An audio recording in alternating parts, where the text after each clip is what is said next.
You're listening to Big World Network.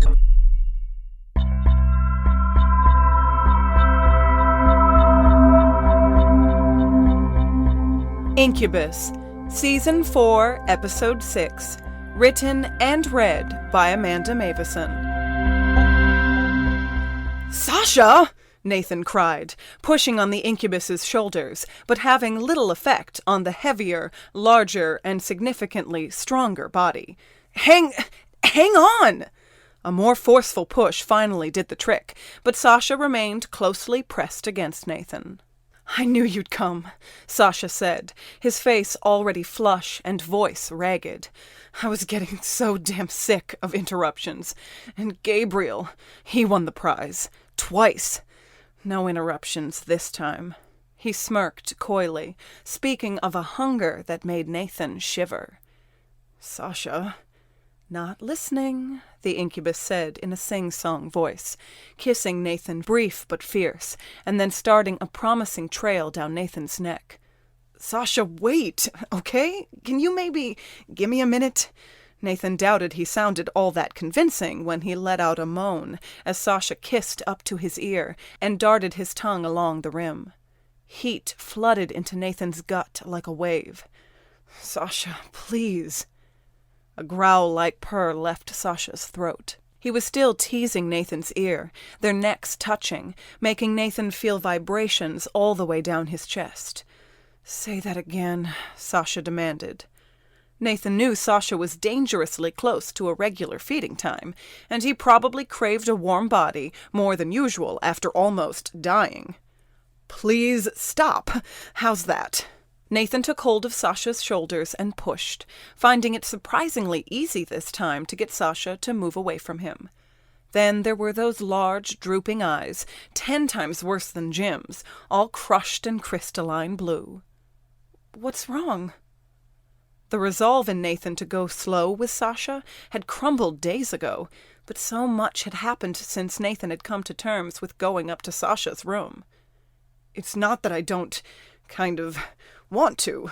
A whole damn lot. I just..." Sasha's eyes were wide with sudden fear. "What is it? Is it because of Shy? Did she say something? She just worries too much. Don't..." "No, Sasha, it has nothing to do with her," Nathan reassured him. "Then is it because of what happened? I know it scared you, but I'm fine. Look at me." Sasha stood back enough to spread his arms, as if to show off how healthy and free of wounds his body was. Of course, all Nathan could look at was the remains of the scar that he realized parodied his dark fame mark almost too perfectly. "I'm going to be okay," Sasha insisted, taking Nathan's hand and placing it right on top of the scar over his heart. "Steady rhythm, all because of you." "Sasha..." Nathan didn't want to offer protests, but he felt them rise up within him anyway. "Would you just listen to me for a second and maybe..." "No," Sasha shot back. "I'm done listening to your excuses, Nathan. Why can't you just let this happen? Why does it have to be so hard? I almost died. I thought I was dead for sure. I'd accepted that I was never going to see you again, or Jim, or anyone." "I know," Nathan said, hating that this seemed to be turning out even worse than he could have ever imagined. "I thought the same thing. That's why I need to..." "No," Sasha said again, fiercer, with his hands coming up to grip Nathan's biceps hard. "I'm done letting you run away from me. We're here now. Tomorrow, maybe we won't be. What if this is the only moment we ever get? Don't you ever think about that? I don't want anyone else, Nathan. I don't want to need anyone else. I just want you." Nathan wanted to cry, scream something. He thought about today being his last day all the time, and with each day that passed, he saw himself getting closer and closer to one or all of them being taken or killed by Gabriel or Dark Fae or maybe even the world ending. "If tonight is all we get," Sasha said, "then I don't want to waste a single moment." Blue eyes glowed, too bright and so close to Nathan that he could see every variation in color. Then Sasha was kissing him again, deeper than before, possessive and demanding. And Nathan couldn't care about hesitations, or the bounty on his head, or Gabriel, or anything that could be enough to make him turn away or tell Sasha to stop. He focused only on the moment he was in, and it felt so thrilling that Nathan let all of the built-up anxiety in his body fade. Nathan pushed Sasha away again, but only so he could flip their positions, pressing Sasha back into the wall and pinning him.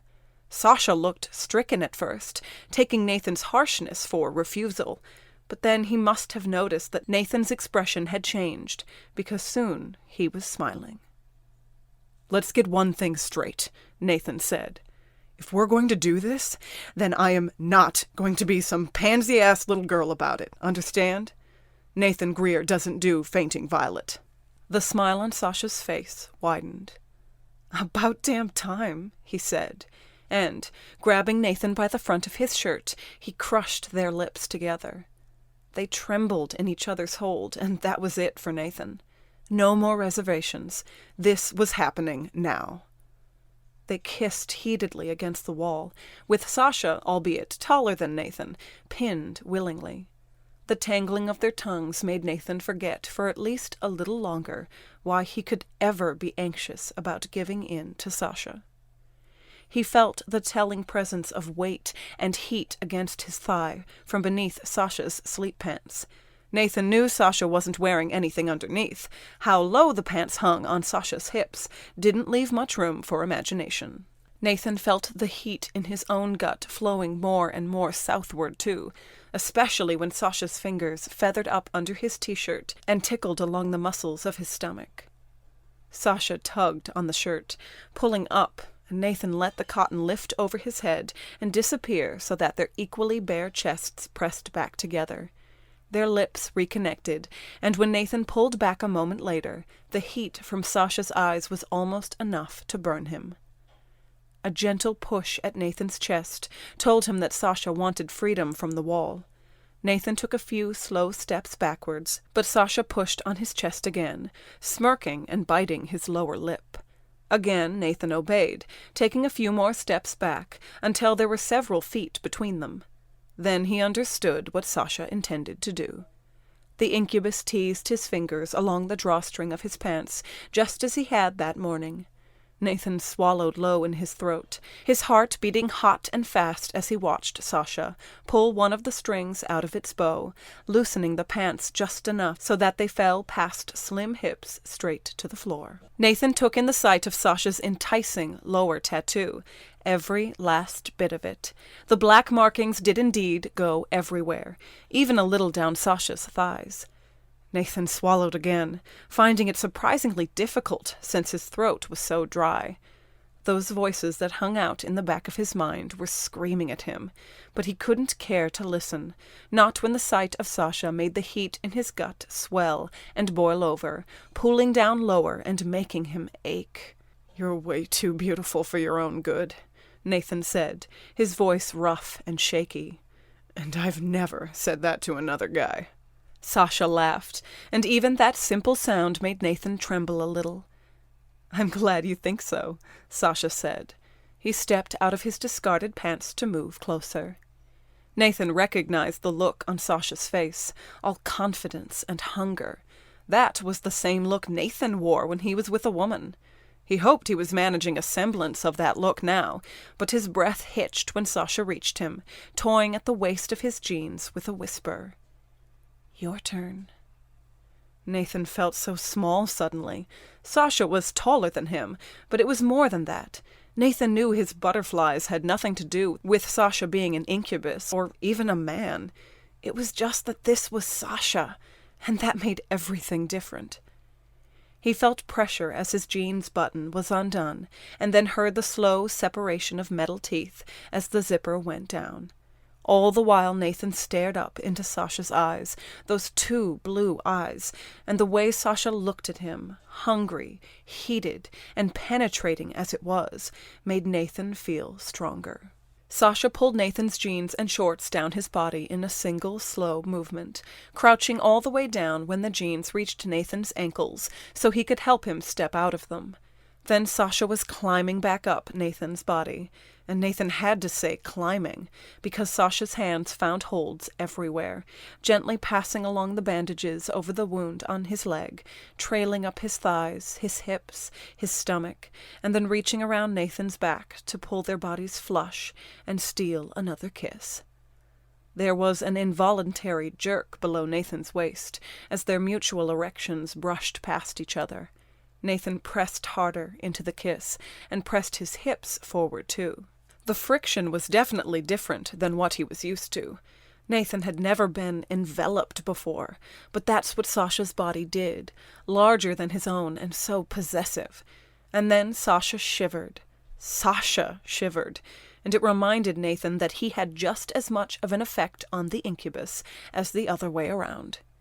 Nathan pulled enough away while still maintaining their kiss to slide a shaky hand down Sasha's chest and keep going. He paused at the groove of Sasha's well-defined hip bone, but only for a moment.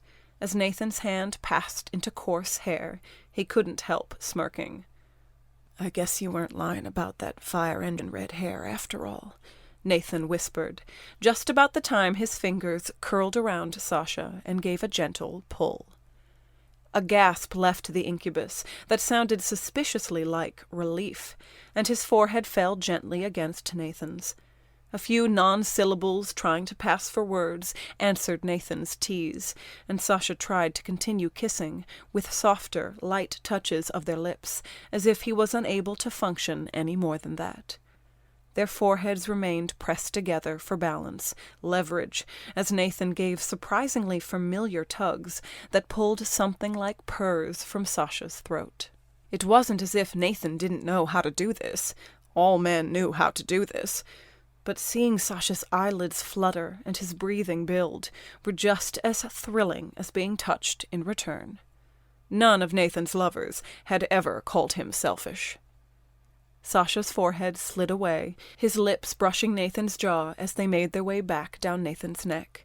He kissed right up to Nathan's ear again and bit gently just below it, licking at the skin and making the tiny hairs there stand on end.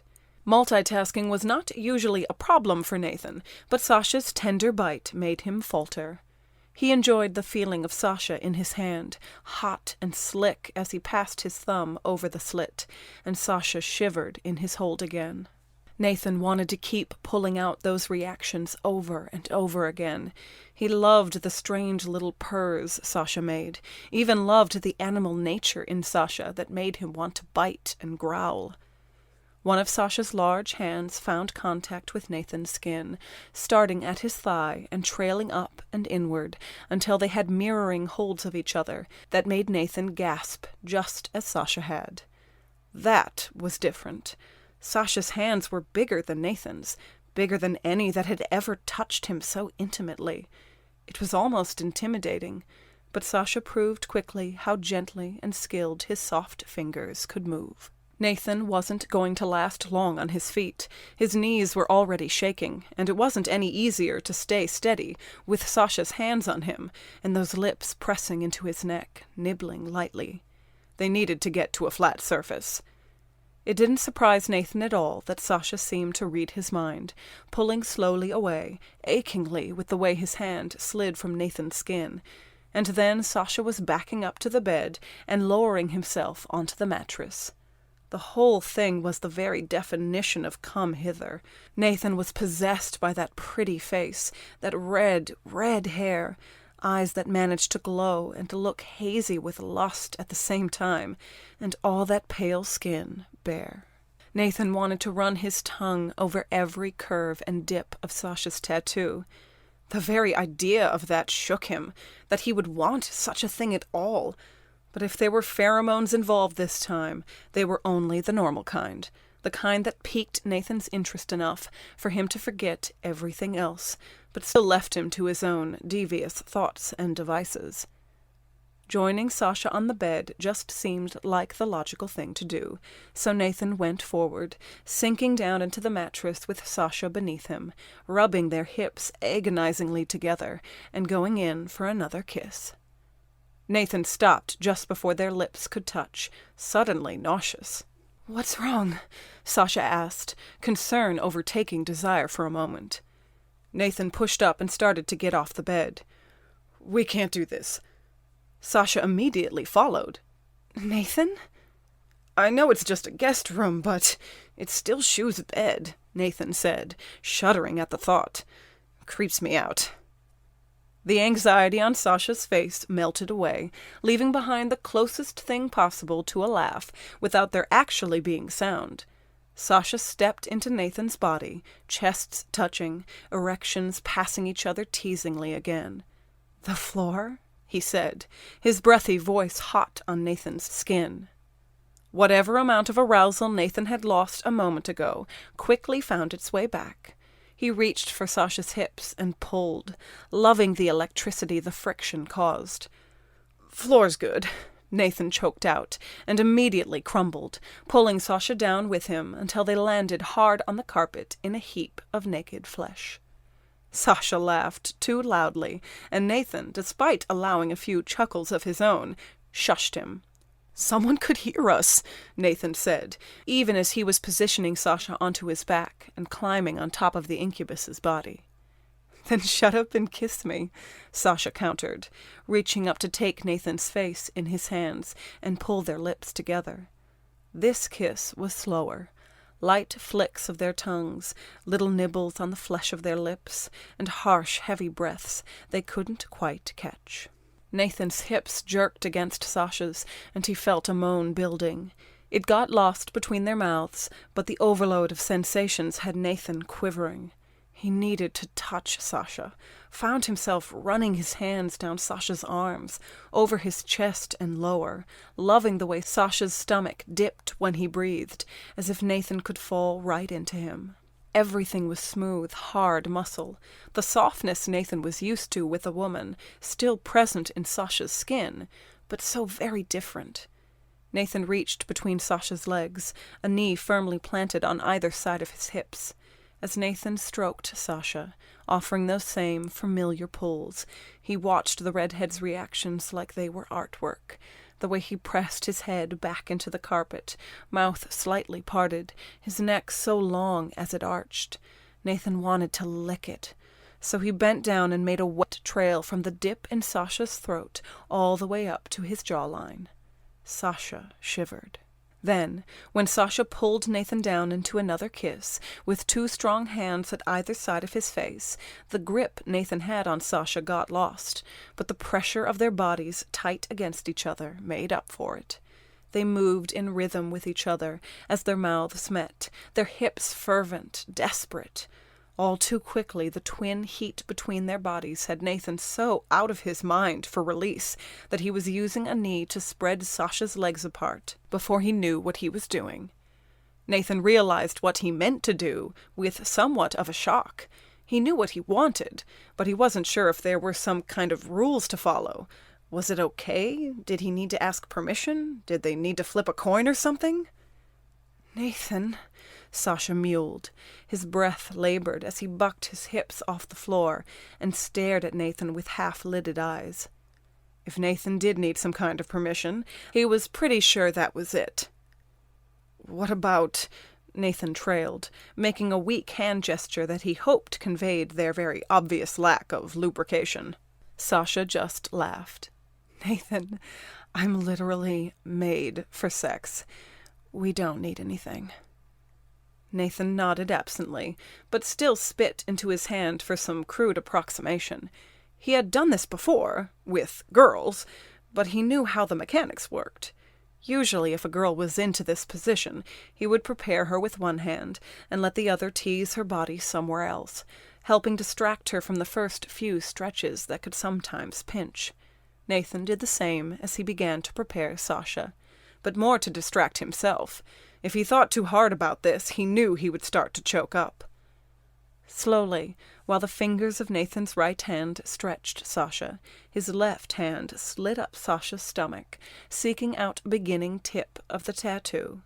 Lightly, with just the tips of his fingers, Nathan followed the curving tribal lines, around Sasha's hips, down his thighs, coiling around his hard length, where Nathan curled his fingers again and pulled.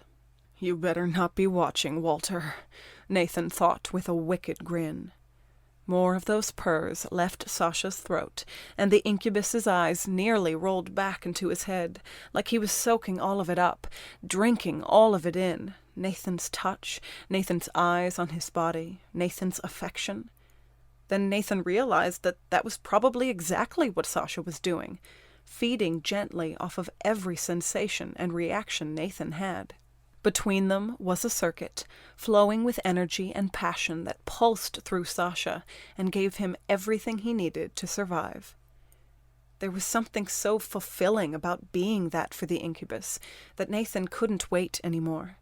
He pressed himself to the entrance he had been stretching and pushed in, careful, even though he doubted he could hurt an incubus from hasty preparation.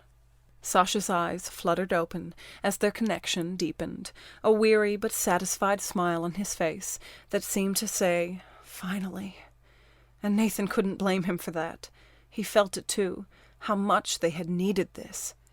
It wasn't hard to find a rhythm with how Nathan leaned forward and Sasha brought his legs up to curl around Nathan's back. The way Sasha's heels dug into the small of his back and lower, where his tailbone fell to soft flesh, pressed them together even tighter with every thrust. At first Sasha's eyes were closed, but then they opened, wide, flashing, and Nathan saw that they were red, as if Sasha could barely hold himself together. Nathan couldn't help leaning close to Sasha's face to steal a hasty kiss and whisper, "Your incubus is showing." A laugh choked out of Sasha, and he must have known what Nathan meant, or could feel when one of his incubus aspects was visible, because he just said, "Shut up," and stared right up at Nathan, unblinking. "Thought you said you weren't usually so careless," Nathan said, trembling from trying to keep his thrusts slow and draw the moment out longer. Again Sasha managed something like a laugh, his head pressing back into the carpet, and the heels of his feet digging even more into Nathan's lower back to pull him in deeper. "I'm not. It's just you," Sasha said, and his mouth fell open, revealing fangs on his eye teeth that glistened in the light. Nathan knew he had lost all control of his body, his mind, everything, because with Sasha's eyes like that, and the fangs, Nathan just came undone. He couldn't explain why the incubus attributes turned him on so much, but they did, and his pace picked up.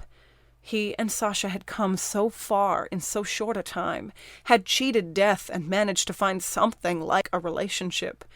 Deep down, Nathan felt like they had earned this. He sensed it coming, saw the signs in Sasha's face when the incubus's eyes clenched and his features twisted. To help things along, Nathan took Sasha in his hand again, and it was only a few good pulls later before he felt heat pour over his fingers. There was just something so satisfying about getting the incubus to come first. Nathan must have smirked or done something to look particularly pleased, because Sasha redoubled his efforts to pull them tight together, shifting his hips up into every thrust. His hands held on to Nathan's biceps, squeezing too tightly, and soon after Nathan was done, pulling out just before the same heat left him, leaving a little pool on Sasha's stomach. For a moment there was only the sound of their breathing, harsh, almost deafening. Then reality started to catch up to Nathan, slow and creeping, making his arms shake from having held him up whenever he wasn't touching Sasha. His thighs quivered, though not nearly as much as Sasha's were, as the incubus uncoiled his legs from around Nathan's back and placed his feet on the floor. Nathan wanted to collapse forward, just fall on top of Sasha in a contented heap, but he was too hot, and falling off to the side sounded better. He did so, landing next to Sasha as they tried to still their breathing. He saw Sasha grope for the sleep pants to wipe himself clean, and soon after Nathan began to feel Sasha's eyes on him, blue again and smiling. "So, is this where you freak out on me again?" Sasha asked calmly. Nathan turned his head to look at Sasha. It was nice being eye to eye, which Nathan realized had to mean that Sasha's legs were sticking out a little further than his along the carpet. I'm not freaking out. The only response was a single raised red eyebrow. Okay, Nathan admitted. Maybe just a little. He broke into a grin and laughed lightly, bringing a hand up to rub over his face and scrub back into his damp hair. Shit, he said, peeking at Sasha between his fingers. Did we really just do that? Yeah, we did, Sasha said, softly and still smiling. He reached across to grab Nathan's face and pulled him in for a slow kiss. Nathan's heart was beating hard, wildly, but he wasn't freaking out. Not really. Not the way he might have once before. He drank in Sasha's kiss eagerly. Teasing lightly with a swipe of his tongue at Nathan's lips, Sasha's voice took on a purposeful whine. Now can we go up on the bed? Wuss, Nathan said, but he obliged, getting achingly to his feet. He was pretty sure he would feel okay just lying on the bed. Then, in the next moment, he found himself suddenly tackled down on top of the covers by a near-giggling and deliriously happy Incubus. Freak? Nathan laughed back, though he tried to keep his voice quiet. What is wrong with you? Sasha stopped his attack, sprawled halfway over Nathan, and grinned. Shaking his head, Nathan managed to turn over and sit up a little, even with Sasha's body covering most of him. That vantage point awarded him the full sight of Sasha's backside, and the discovery of something Nathan hadn't noticed before. Do you have a tattoo? Sasha blinked at Nathan like he had lost his mind. Duh? No, Nathan said, trying to lean over Sasha's back to better see. An actual you weren't just born with it tattoo. Is that a four-leaf clover? Recognition must have dawned on Sasha, because he suddenly really wanted to turn over. Oh, no, you don't, Nathan said, holding Sasha down.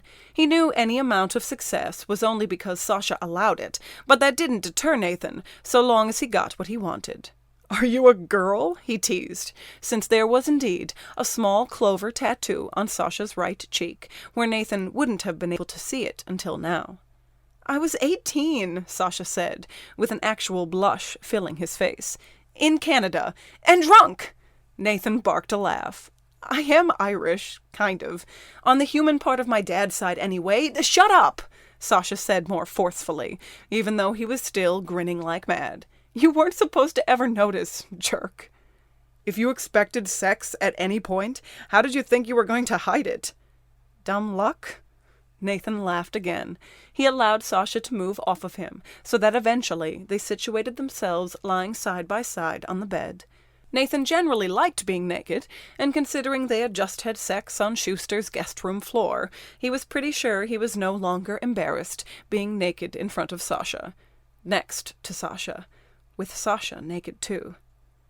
Starting with the Incubus's toes, Nathan cast a long, slow look up his friend's body. There was nothing he didn't like. That was amazing within itself. So, what does this make us exactly? Nathan asked, smiling crookedly. Because if you think I'm introducing you as my boyfriend to anyone... Another chuckle escaped Sasha, his fangs gone, blue eyes sparkling, but still absolutely beautiful in whatever form. Nathan might even be willing to say that Sasha was even more radiant than normal, with his hair tousled and a little sweat on his skin. We don't have to call ourselves anything, Sasha said, and leaned over to steal another kiss. Then he was leaping off the bed with a sudden surge of energy that left Nathan staring in awe. I feel so much better. You have no idea. I have to work some of this off. Nathan had almost forgotten that what they had just done was how Sasha fed. It amazed him that he hadn't felt anything strange or amiss during a single part of it. Where are you going? Nathan asked, once he realized Sasha was haphazardly grabbing up clothing. I'm exhausted, and it's the middle of the night. I know, Sasha said, pulling Nathan's own discarded t-shirt over his head. But I'm so wired now. I just need to walk around the block or something. Maybe even a good fly if there aren't many people around. You don't have to come with if you're too worn out. He was already dressed in a mishmash of his own and Nathan's clothing. He crawled enough back onto the bed to hover over Nathan and captured his lips greedily. Nathan hummed against Sasha's mouth. He felt energized, too, but couldn't bring himself to move. "I'll opt out this time, but don't take too long. You're still a recovering coma victim, you know." Sasha chuckled, sliding from the bed again and picking up what Nathan thought was Jim's abandoned coat. "Maybe, but what you just gave me is the exact cure I needed," he said, and winked as he moved for the door. As Nathan watched Sasha go, he couldn't help smiling, even lying there naked, alone in the afterglow. He settled back on the bed, content for the first time in longer than he could remember, and waited.